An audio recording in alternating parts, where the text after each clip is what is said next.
देवाची ये द्वारी कीर्तनाची वारी. नमस्कार. देवाची ये द्वारी कीर्तनाची वारी या भक्ती जागरात आपलं सहर्ष स्वागत. देह नश्वर आहे आणि आत्मा अमर. याचा अनुभव आला की सगळे विकार गळून पडतात. मात्र हे साधता येतं अध्यात्मानं. मनाचा शोध घेता घेता विश्वाचं रहस्य उलगडतं आणि हे रहस्य दडलंय संतांच्या अभंगात. अशाच एका अभंगाचा शोध घेणार आहेत आजचे आपले कीर्तनकार पुरंदर रहिवासी हरिभक्त परायण दत्तात्रय महाराज धुमाळ. हरे राम कृष्ण हरे.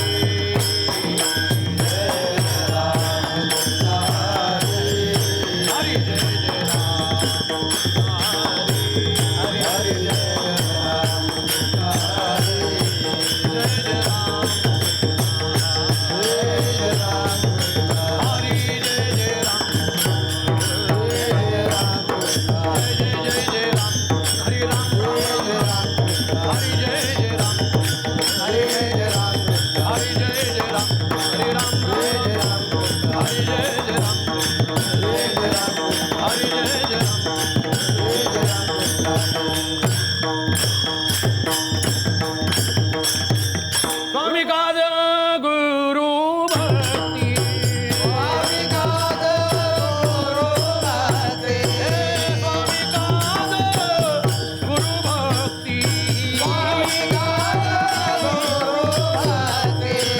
पितृवचन सेवापती,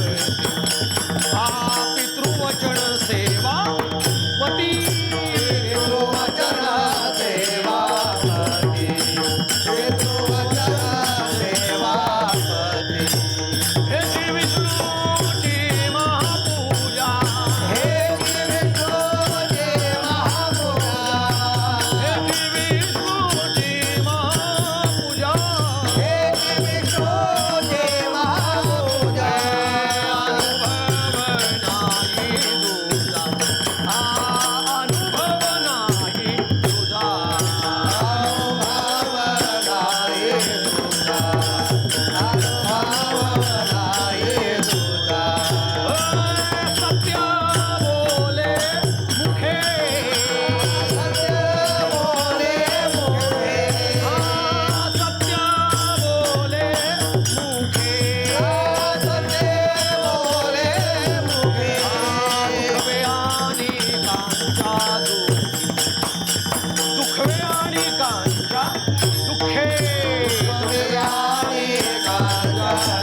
काली प्राप्त स्थळे आपण सर्व संत सज्जन मायबापांच्या सेवेसाठी निवडलेला अभंग माऊली श्री महावैष्णव श्रीमंत श्री जगद्गुरू संतश्रेष्ठ वारकरी संप्रदायाचा कळस, ज्यांनी जीवनामध्ये कधीच केला नाही भजनाचा आळस, अशी साधनेची पवित्र तुळस तुकोबा राय, ज्यांचे अतिशय वंदनीय पाय, त्या तुकोबारायांचा 4 चरणाचा भगवान परमात्म्याच्या मंदिरातही न जाता सप्तपूजा सांगणारा, सप्तपूजा दाखवणारा, करणारा अत्यंत गोड आणि चिंतनीय अभंग आहे. विठ्ठल विठ्ठल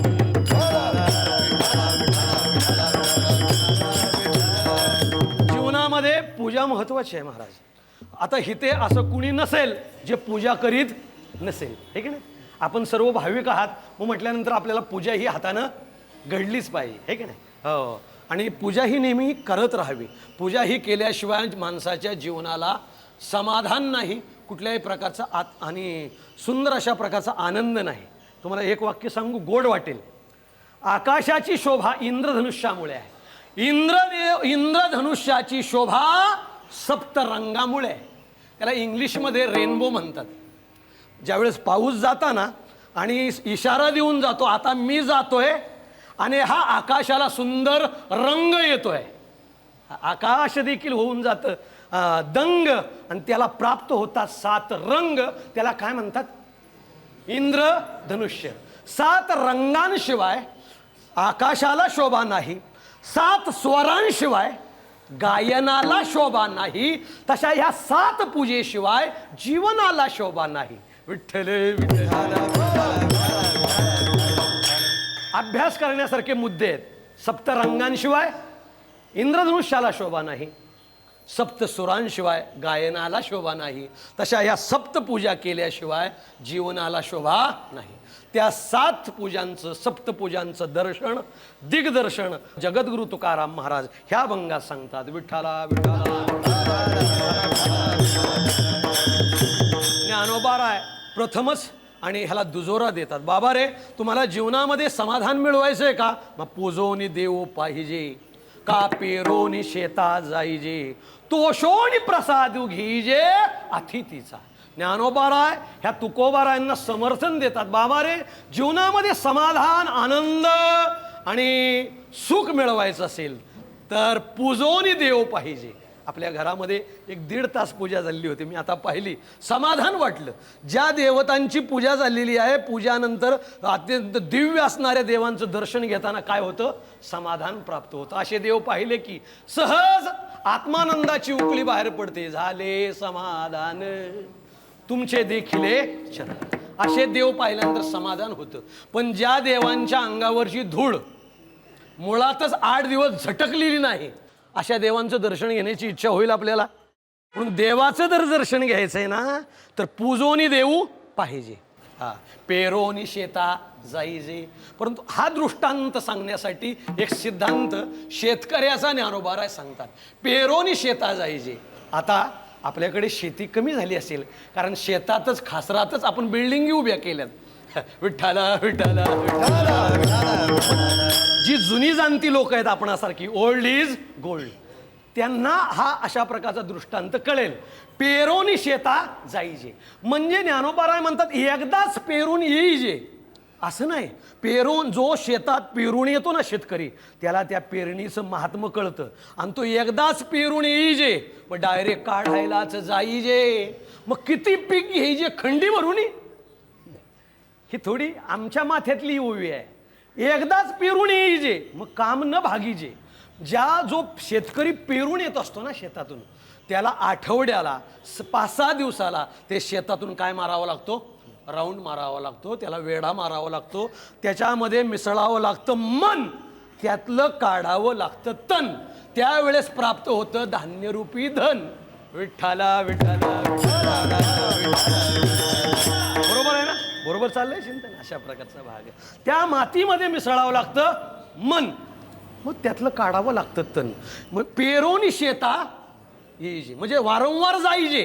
जोपर्यंत काढत नाही तोपर्यंत त्या शेतकऱ्याने वारंवार मुलासारखी निगराणी कशाची ठेवली पाहिजे? त्या शेताची ठेवली पाहिजे. तसं निस्ते देव आणून आणि देवांचा अशा प्रकारचा घरामध्ये बाजार उभा करून उपयोगाचं नाही. जेजुरीला गेला, येळकोट येळकोट जय मल्हार, आणला खंडोबा राया. आहा, तुळजापूरला गेला, आण भवानी मातेचा टाक, धर तसा देवाऱ्यात टाक. अरे निस्ता देवाऱ्यात टाक टाकू नको, लक्ष टाक, लक्ष टाक. म्हणजेच जे देव आपण आणतो ना, जे आणायला बंदी नाही, परंतु आणलेल्या देवांची काय घडली पाहिजे? विठ्ठल विठ्ठल तुका म्हणे घडे, पूजा नामे देव जोडे. हातानं पूजा ही घडली पाहिजे, हा, आणि वाचा त्याच्या नामाशी जडली पाहिजे. हे जर असेल तरच देव घरी असण्याला किंमत असेल. म्हणून ज्ञानोबाराय मार्मिक ओवी सांगतात, पूजोनी देव पाहिजे, पेरोनी शेता जाईजे, तोषोनी प्रसादू घेईजे अतिथीचा. अतिथी दारात आल्यानंतर त्याला काहीतरी कपभर आणि त्या ठिकाणी दूध दिलं पाहिजे, चहा दिला पाहिजे, नंतर त्याच्याकडून आशीर्वाद घेतला पाहिजे. तोषोनी प्रसादू घेईजे अतिथीचा, रागवून नाही. तसं भगवान परमात्म्याला प्रसन्न करायचं असेल तर पूजोनी देव पाहिजे, म्हणजे पूजा आपण केली पाहिजे. काही लोकांना तुम्ही विचारा, बाबा पूजा करता का? म्हणले बाबा म्हणतात मी पूजा करत नाही. म्हणले मग काय? म्हणले पूजा आम्हाला करायला वेळच मिळत नाही. Time is a money, so no forget. आम्हाला आणि त्या पैशाहीपेक्षा वेळेला किंमत आम्ही देतो, आणि त्यामुळे आम्ही वेळ हा पूजेमध्ये खर्च करत नाही. मग तुम्ही समाधान कसं मिळवतो? महाराज त्यासाठी आम्ही एक पर्याय निवडलेला आहे. आमचं लग्न काही 5-6 वर्षापूर्वी झालं. पती दाम्पत्याला एक मूल झालं, आणि पहिलं मूल जे पहिल्या वर्षी जे झालं त्या मुलाचं त्या मुलाचं मूल म्हणजे ती स्त्री अपत्य होतं, कन्यारत्न होतं. आम्हाला पूजा करता येत नाही ना, म्हणून आम्ही त्या कन्यारत्नाचंच नाव ठेवून टाकलं पूजा. म्हणजे करण्याची भानगडच ठेवली नाही. म्हणजे वा रे वा, फार हुशार दिसता तुम्ही. महाराज एवढंच नाही, पुढचं आहे का? दुसऱ्या वर्षी परत धनाची पेटी, कन्याच झाली बेटी. त्या दुसरीचं नाव ठेवलं आरती. पहिल्या वर्षी पूजा, दुसऱ्या वर्षी आरती. म्हणले वा रे महाभारती, चांगलं आहे तुझं. दुसऱ्या दिवशी आरती. म्हणले दुसऱ्या वर्षी आरती. म्हणले तिसऱ्या वर्षी महाराज योगायोगानं मुलगा झाला, आणि त्या मुलाचं नाव ठेवून टाकलं प्रसाद. म्हणजे वाटण्याची भानगडच ठेवली नाही महाराज. म्हणले वा, अत्यंत ब्रिलियंट दिसता तुम्ही. पहिल्या वर्षी पूजा, दुसऱ्या वर्षी आरती, तिसऱ्या वर्षी प्रसाद. म्हटले एक काम करा, एक मुलगा अजून होऊ द्या, मारा फोर. एक मुलगा अजून होऊ द्या. म्हटले एक मुलगा होऊन काय करणार महाराज? म्हटले तो चौथा मुलगा होऊ द्या, आणि त्याचं नामकरण होऊ द्या, आणि त्या मुलाचं नाव ठेवा श्राद्ध. म्हणजे तुम्ही मेल्यावर घालण्याची भानगडच नाही ना. ही नावं ठेवून त्या गोष्टीतलं समाधान मिळेल का? नाही. नावं ठेवून जर त्या क्रियेतलं समाधान जर मिळालं असतं तर आपल्या घरातल्या एखाद्याचंच नाव ठेवलं असतं लग्न, म्हणजे बाकीच्यांनी करण्याची भानगडच नव्हती ना. एखाद्याचं नाव ठेवून टाकायचं काय? लग्न. बाकीचे तसेच मुंजे राहिले असते. पण नाही, लग्न हे नाव ठेवून कोणाला त्याचं समाधान प्राप्त होत नाही, वंशवेल सातत्यानं राहत नाही, त्याला प्रत्यक्ष करावं लागतं. तशी पूजा ही देखील प्रत्यक्ष करावी लागते. आणि म्हणून ज्ञानोबाराय म्हणतात, बाबा रे पूजोनी देव पाहिजे, पेरोनी शेता जाईजे. पण महाराज आम्हाला प्रश्न आहे, तुम्ही आम्हाला हा मुद्दा चांगला पटवून दिला की पूजून देव पाहिला पाहिजे, पण आमच्या मनामध्ये संभ्रम आहे, आमच्या मनामध्ये अनेक शंका आहेत. आणि त्या शंका अशा आहेत की ह्या देवाची पूजा नेमक्या कुठल्या आणि फुलांनी करावी? मोगऱ्यानं करावी, जाईनं करावी, जुईने करावी, शेवंतीने करावी, का बकुळीने करावी, का कमळाने करावी, का चाफ्यानं करावी, का सोनचाफ्यानं करावी? कुठल्या फुलांनी केलेली पूजा देवाला आवडते तेवढं सांगा ना. हा प्रश्न आम्हाला सामान्यांना पडला आहे असं नाही. महाराष्ट्रातले महान साधू तुकोबाराय यांच्या मनी मानसी देखील प्राथमिक अवस्थेमध्ये आणि ही शंका निर्माण झाल्याशिवाय राहत नाहीत. आणि ते देवाला स्वतः विचारतात, हे देवा, मी तुझ्या पूजेला प्रवृत्त झालेलो आहे, पण मला देखील कळत नाही. तुकोबाराय म्हणतात, माझा हा संदेह आहे, मी कशानं पूजा केलेली तुला आवडेल? त्यावेळेस ह्याचं उत्तर आणि भगवान परमात्म्याला तुकोबाराय विचारतात. पण भगवान परमात्म्याच्याच ठिकाणी भगवान परमात्म्याचाच अवतार असणारे ज्ञानोबाराय ज्ञानेश्वरीद्वारे तुकोबारायांचं समाधान करताना दिसतात की त्या परमेश्वराला कशाने केलेली पूजा आवडते. ज्ञानोबाराय आपल्या मुखाद्वारे सांगतात, तया सर्वात्मका ईश्वरा स्वकर्म कुसुमांची वीरा, पूजा केली होय अपारा, तोषा लागी विठ्ठला विठ्ठला.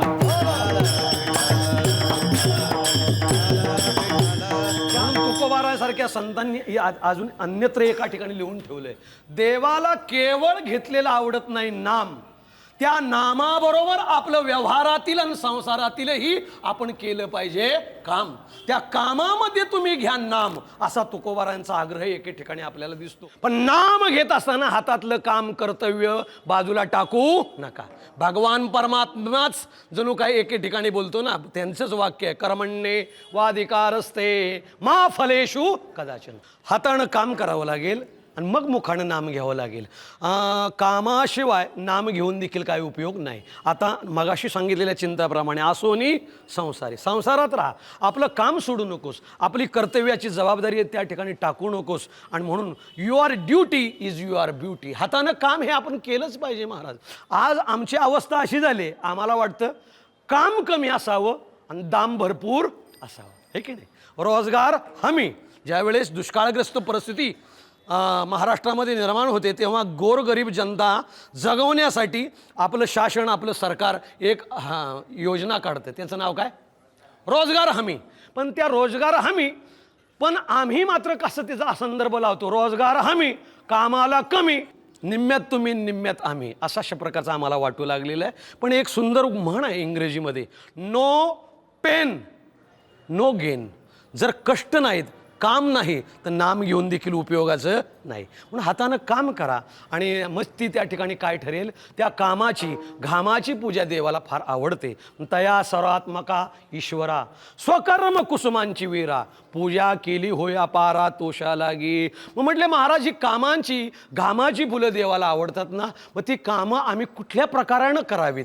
त्यावेळेस तुकोबाराय म्हणतात, 7 प्रकारे तुम्ही देवाची पूजा करू शकता, देवाचं काम करू शकता. अधिक देवाचं काम करण्यासाठी प्रत्यक्ष तुम्हाला देवळातच जाण्याची आवश्यकता नाही, तर जनता हा जनार्दन आहे, त्या जनता जनार्दनाची सेवा ही जनार्दनाला प्राप्त होते. म्हणून service to man is service to God. आम्हाला एक इंग्लिश मिडियमला धडा होता, service to man is service to God. म्हणजे जनता जनार्दनाची सेवा ही जनार्दनाची सेवा आहे. पण महाराज, ही सेवा आम्ही करू, ही पूजा आम्ही करू, पण त्याचे काही प्रकार आम्हाला सांगा ना. ही महापूजा करण्यासाठी आम्हाला मंदिरातच गेलं पाहिजे का? 50, 100, 150 रुपयाचं ताट महापूजेचं आम्ही घेतलं पाहिजे का? खडीसाखर आणि पंचामृत, नंतर हार, बुक्का, फुले हे सगळे घेतले पाहिजे का? तुकोबाराय म्हणतात ह्याची काही एक आवश्यकता नाही. अगदी साधी सोपी पण महापूजा मी तुम्हाला आज सांगणार आहे. म्हटले महाराज सांगा ना, मग पटकन वेळ का लावताय? तुकोबाराय म्हणतात अगदी तुम्हाला त्या महापूजा सांगतो. त्याच महापूजा तुकोबाराय सेवेसाठी घेतलेल्या अभंगाच्या पहिल्या चरणामध्ये सांगतात. स्वामी काज गुरु भक्ती, स्वामी काज गुरु भक्ती, स्वामी काज गुरु भक्ती, स्वामी काज गुरु भक्ती,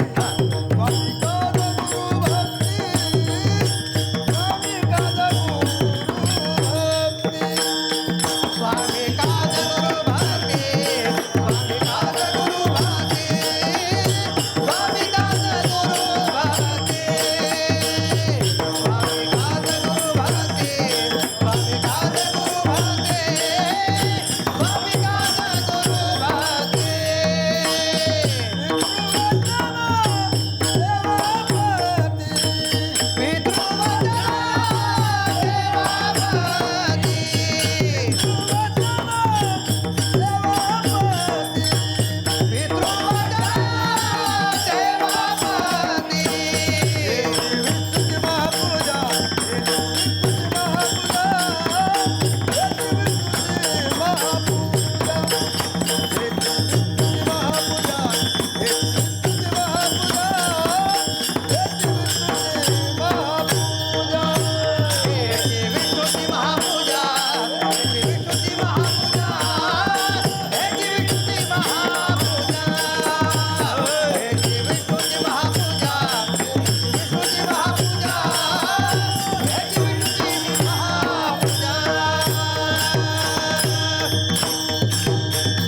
पहिल्या चरणाचा जर आपण करू गेलो विचार, त्याच्यामध्ये महापूजा सांगितल्या 4.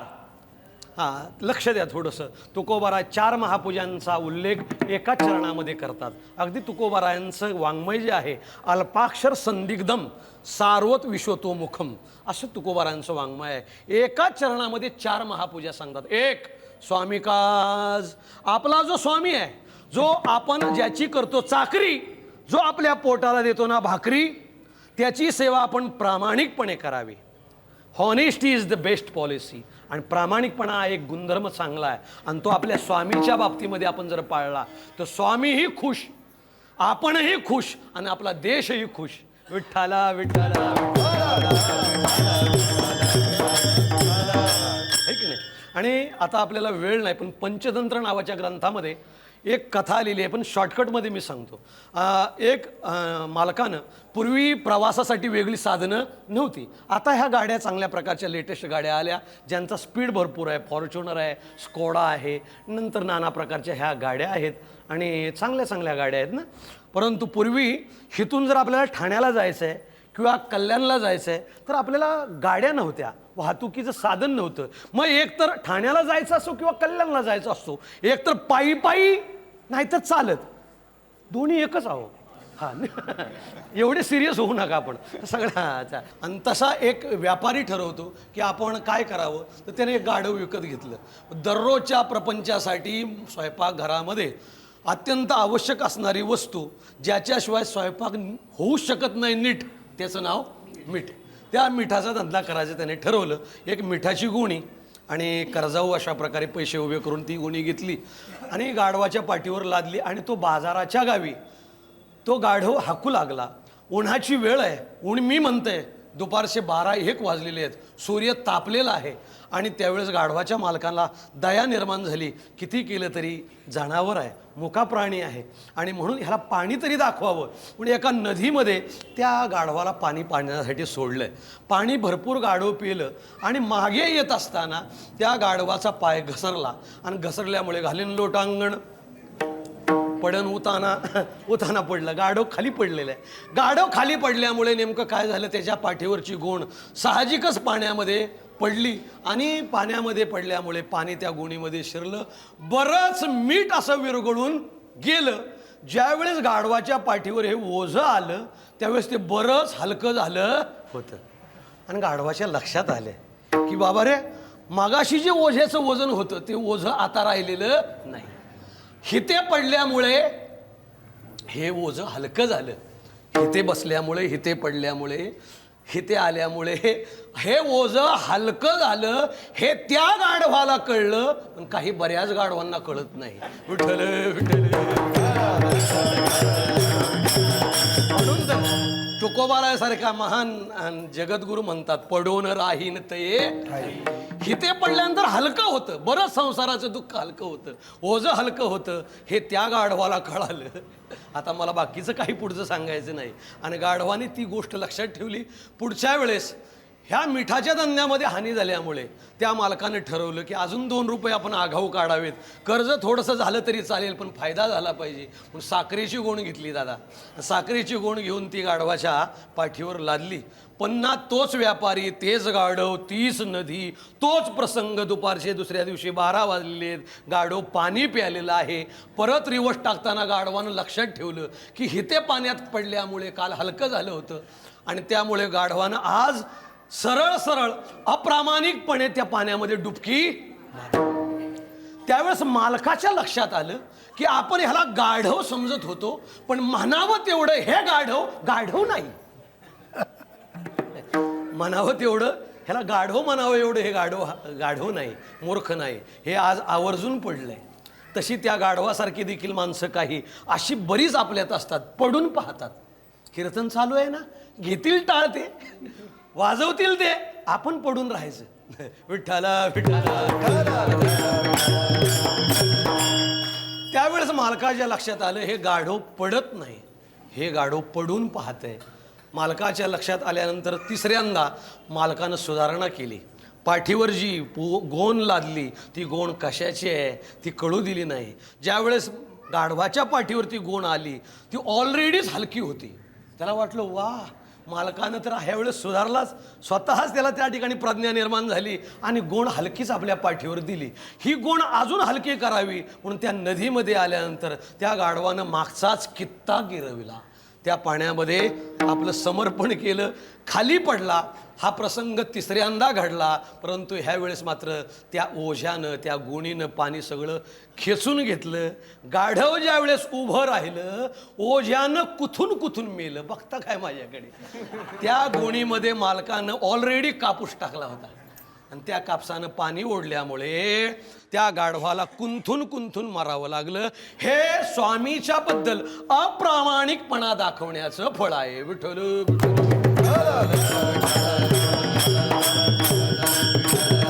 आपल्या प्रमाणपत्रावर लाल शेराच आहे, लाल सिग्नेचरच आहे, आपल्याला डिसमिस करणंच आहे. म्हणून आपल्या चाकरीशी, आपल्या भाकरीशी आपण प्रामाणिक राहिलं पाहिजे, हे माझ्या तुकोबारायांचं म्हणणं आहे. स्वामी काज हेची विष्णूची महापूजा. ज्ञानोबाराय देखील ह्याला दुजोरा देतात. स्वामीच्या मनोभावा न चुकीजे हेची परमसेवा. आपल्या स्वामीच्या कार्याला यत्किंचित देखील तूट पडून देऊ नये, हे आमचं शास्त्र सांगतं. थोड्या वेळासाठी मी तुम्हाला रामायणाच्या अगोदरच्या त्या ठिकाणी काही वर्षापूर्वी नेतो, वर्षामध्ये नेतो आणि परत आणून मी इथे सोडतो. विठ्ठला विठ्ठला विठ्ठला विठ्ठला. अगदी सत्यप्रिय सत्यव्रती राजा आहे, त्याचं नाव आहे हरिश्चंद्र. पण हरिश्चंद्र राजांच्या स्वप्नामध्ये येऊन विश्वामित्र राज्य त्यांचं घेऊन मोकळे होतात.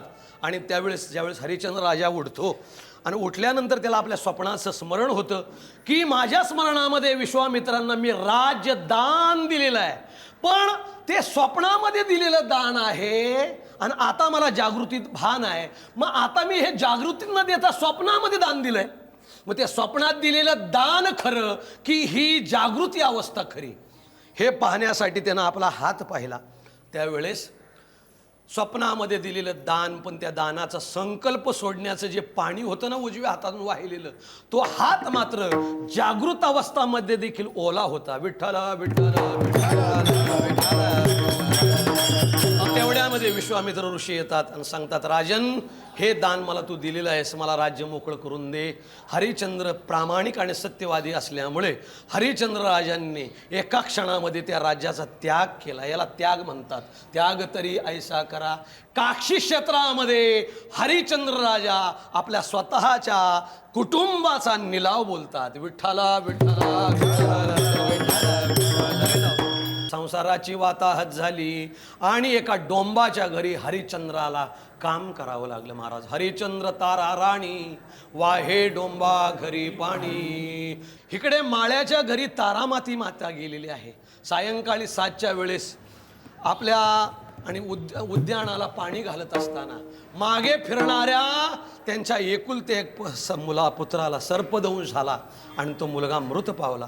त्या मुलाचं दहन करण्यासाठी देखील कुणीही त्या मातेला सहकार्य केलं नाही. असतील शीत जमतील भूत, ही म्हणच प्रसिद्ध आहे.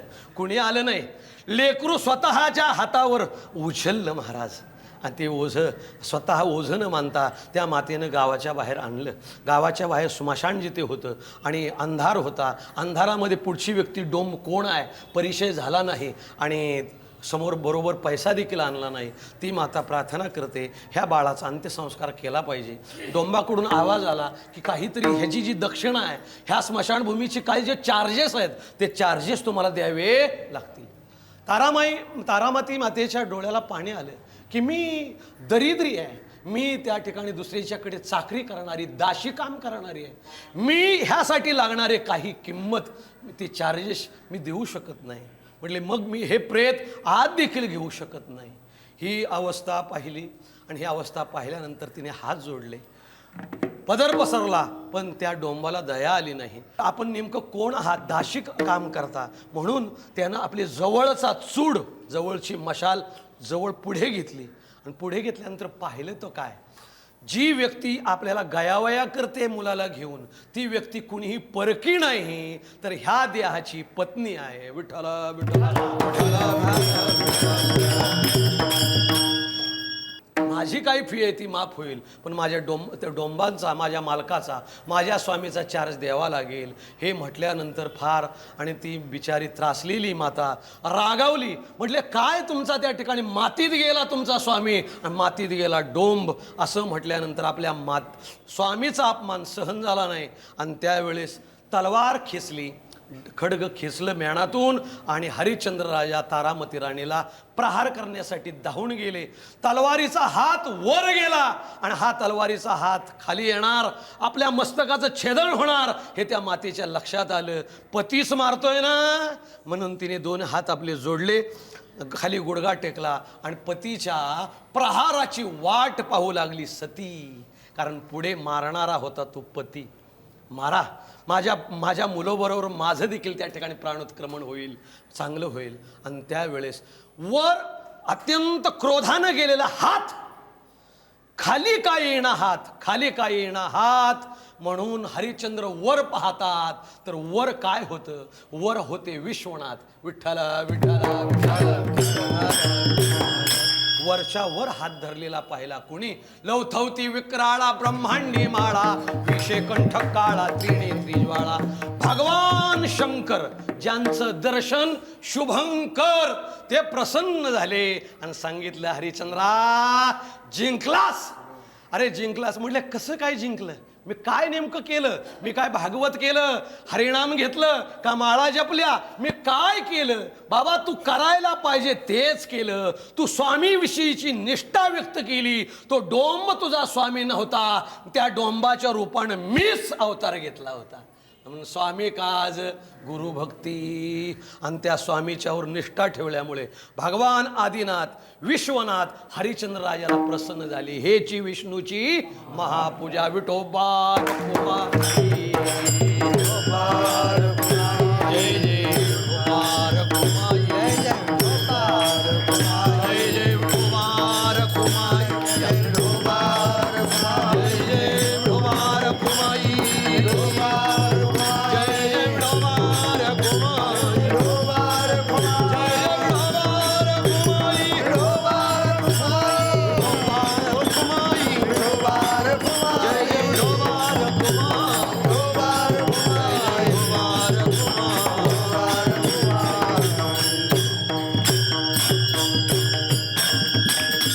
गुरुभक्ती कुणी केली एका सेकंदात सांगतो. कृष्ण भक्ती म्हटल्यानंतर नाव पुढे येतं ते अर्जुनाचं, आणि गुरुभक्ती म्हटल्यानंतर नाव पुढे येतं ते एकलव्याचं. कोणाचं? एकलव्याचं. एकलव्य ज्यांना गुरु म्हणत होता. श्री गुरुची नावे माती, डोंगरी जया पाशी होती, तेने कोळी त्रिजगती हे कविद केली. या एकाच ओळीमध्ये सर्व बातमी आली. श्री गुरुच्या नावानं मातीचा पुतळा त्यानं केला होता. आणि गुरुजींच्या मातीच्या पुतळ्याला एकलव्य विचारायचा, गुरुजी असं सोडू का अग्निअस्त्र, गुरुजी असं सोडू का सर्पास्त्र. म्हणून शिकला कुणाकडून? मातीच्या पुतळ्याकडून. आणि दक्षिणा घेण्यासाठी प्रत्यक्ष आज द्रोणाचार्य स्वतः उभे आहेत. खरं सांगा, हा प्रसंग योग्य आहे का अयोग्य आहे? हा, त्या ठिकाणी द्रोणाचार्य दक्षिणा मागतायत.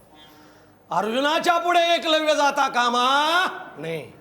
म्हणून द्रोणाचार्य म्हणतात, बाबा रे तू मला गुरु मानतोस? म्हटले निश्चितच, तुम्हीच माझे गुरु.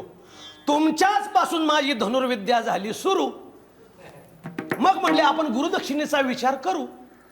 तुला गुरुदक्षिणा द्यावी लागेल. म्हणले गुरुदक्षिणा काय पाहिजे? म्हणले व्हॉट यू वॉन्ट, काय तुम्हाला अपेक्षा आहे माझ्याकडून? म्हणले एकच कर, उजव्या हाताचा अंगठा मला काढून दे. खरं सांगा, दिलेल्या शिक्षणाचा मोबदला मागितला का न दिलेल्या शिक्षणाचा? न दिलेल्या शिक्षणाचा. त्या एकलव्याच्या जागेवर जर आम्ही असतो, सपोज इमॅजिन करा, त्या एकलव्याच्या जागी जर आम्ही असतो तर आम्ही अंगठा दिला असता की दाखवला असता? दाखवला असता. एवढे आम्ही तरबेज आहोत, हुशार आहोत. पण एकलव्यानं एका क्षणाचा विचार न करता आपल्या डाव्या हाताचा खंजीर उजव्या हाताच्या बोटावर मारला सपकन, आणि रक्ताची चिळकांडी उडली. रक्तरंजित अंगठा गुरूंच्या पुढे धरला. याला म्हणतात गुरु भक्ती. हेची विष्णूची महापूजा. दुसरी महापूजा लगेच ओळखली महाराज, इथे जास्त वेळ लागत नाही. गुरु भक्ती. पितृवचन सेवापती. पितृवचन कुणी सांभाळलं? पितृवचनासाठी राम वनवासा गेला. वडिलांच्या आपल्या सावत्राईला दिलेल्या वचनाच्या पूर्तीसाठी प्रभू रामचंद्र जे पाऊल राज्य सिंहासनावर पडणार होतं तेच पाऊल प्रभू रामचंद्राचं अरण्यामध्ये पडलं, विजनवासामध्ये पडलं. हे का घडलं? पितृवचन सेवापती. आज आम्ही वडिलांचं ऐकायला तयार नाही महाराज. एका वडिलाला दारू पिणाऱ्या मुलाचं आवडलं नाही आणि एका वर्तमानपत्रामध्ये एक बातमी आली होती. सकाळी सकाळी वर्तमानपत्र आणलं आणि सकाळी सकाळी वर्तमानपत्र टिपवावर ठेवलं आणि मुलाला सांगितलं, वाच बाळा, काय झाले त्या दारूचे दुष्परिणाम, काय ते वाच स्वतः. आणि मग त्याने ते आपला वर्तमानपत्र घेतलं आणि वाचायला सुरुवात केली. दारूतील विषबाधेमुळे 50 ठार हे त्याने त्या ठिकाणी वर्तमानपत्रातला तो वाचलं आणि खाली पेपर टाकला आणि ओरडायला सुरुवात केली, बस आजपासून बंद, आजपासून बंद, आजपासून पूर्ण बंद. आणि बापाला आनंद वाटला की मी वर्तमानपत्र आणलं, त्याचा फायदा झाला. हा बंद केलंय असं सांगतोय, बंद केलं असं सांगतोय, आजपासून बंद म्हणजे दारू प्यायचं बंद असं त्याला वाटलं. पण तेवढ्यामध्ये त्याची पत्नी धावत आली, म्हणली मामनजी एवढ्यावर खुश होऊ नका, आजपासून बंद, आजपासून हे ओरडतायत पण आजपासून नेमकं काय बंद हे त्यांना विचारा. म्हणले बाळा आजपासून काय बंद? म्हणजे आजपासून घरात वर्तमानपत्र आणणं बंद. एवढे पितृवचनाचे अधिकारी आहेत महाराज. म्हणजे काय पितृवचन पाळणार? पितृवचन रामासारखं, रामांची मंदिरं झाली. आजही रामनवमी आपल्याला त्या ठिकाणी साजरी त्यासाठी करावी वाटते. पितृवचन सेवापती. सेवापती हे उदाहरण सीतामय्यापेक्षा कोणालाही जास्त पीठ बसत नाही. आणि म्हणून सीतामय्यानं सीता आपल्या पतीची सेवा केल्यामुळे आपल्या पतीच्याही अगोदर सीतेचं नाव येतं. आपण आता भजन जे केलं, विठोबा रुक्माई, भगवंत अगोदर आहेत, शक्ती नंतर आहे. पण इथे तसं नाही. सीतामातेनं असं कर्तृत्व केलं की तिचं नाव अगोदर घ्यावं लागलं, सीताराम. म्हणून सेवापती हेची विष्णूची महापूजा, अनुभव नाही दुजा. ज्ञानेश्वर माऊली, महाराज ज्ञानेश्वर माऊली. तिसऱ्या चरणाचा ओझरता एकच सेकंद. 5वी महापूजा कुठली आहे? तिसऱ्या चरणामध्ये सांगता, सत्य बोले मुखे दुखवे अनेकांच्या दुःखे. सत्य बोलणं ही 5वी महापूजा आहे महाराज. नेहमी खरे बोलावे, पण आज ते फक्त ब्लॅकबोर्डवरच लिहावे अशी परिस्थिती निर्माण झालेली आहे. थोडंसं अर्ध सत्य बोलला, अंगुष्ट त्या कर्मासाठी गेला. जास्त सांगत नाही आपण, सर्व ज्ञानी मंडळी आहात. वदविले मुखे नारायणे धर्मा, अंगुष्ट त्या कर्मासाठी गेला. हे असत्याचा परिणाम एवढा विपरीत आहे. म्हणून सत्य बोले मुखे. आणि दुखवे अनेकांच्या दुःखे, दुसऱ्यांच्या दुःखाने दुःखित होणारे तेच खरे महापुरुष आहेत. आताच अलीकडचं उदाहरण सांगतो, लेटेस्ट, जे स्वर्गीय बाबा आमटेंनी जगाला आनंद प्रदान करण्यासाठी, कुष्ठरोग्यांचा रोग नष्ट करण्यासाठी, त्या रोगावर लस मिळावी, संशोधन करावं यासाठी स्वतःच्या शरीराचं रिसर्च सेंटर केलं. आपल्या शरीरामध्ये कुष्ठरोगाचे जंतू सोडले, आपल्या शरीराची केली प्रयोगशाळा आणि त्याच्यावर लस शोधून काढली आणि स्वतः कुष्ठरोगी होण्याचा प्रयत्न केला महाराज. याला म्हणतात दुखवे अनेकांच्या दुःखे. आज जगाला त्यांच्या कार्याची दखल घ्यावी लागली. दुखवे अनेकांच्या दुःखे हेची विष्णूची महापूजा, अनुभव नाही दुजा. तुकाराम तुकाराम तुकाराम तुकाराम तुकाराम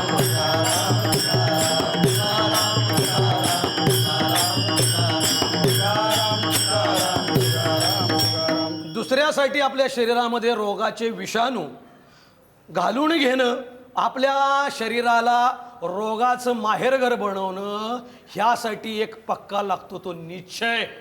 आणि त्या निश्चयाच्या बळानं अशी मोठी धैर्याची कामं संपन्न होतात. ह्या निश्चय हे देखील 7वी महापूजा आहे. हे तुकोबार आहे. शेवटच्या चरणामध्ये निश्चयाचे बळा,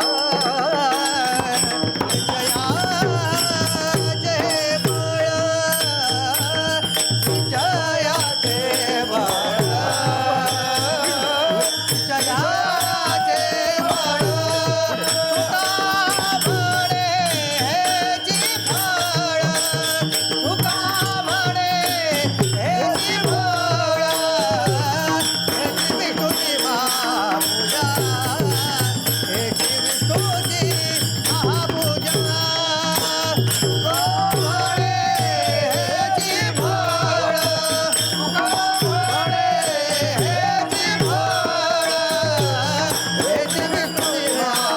माझा हे गुरुजी महामोठा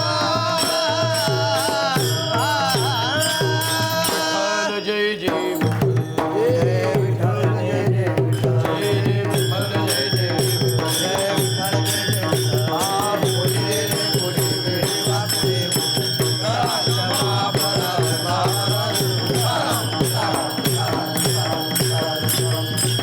पुंडलिक भगवान विठ्ठल श्री ज्ञानदेव तुकाराम पंढरीनाथ भगवान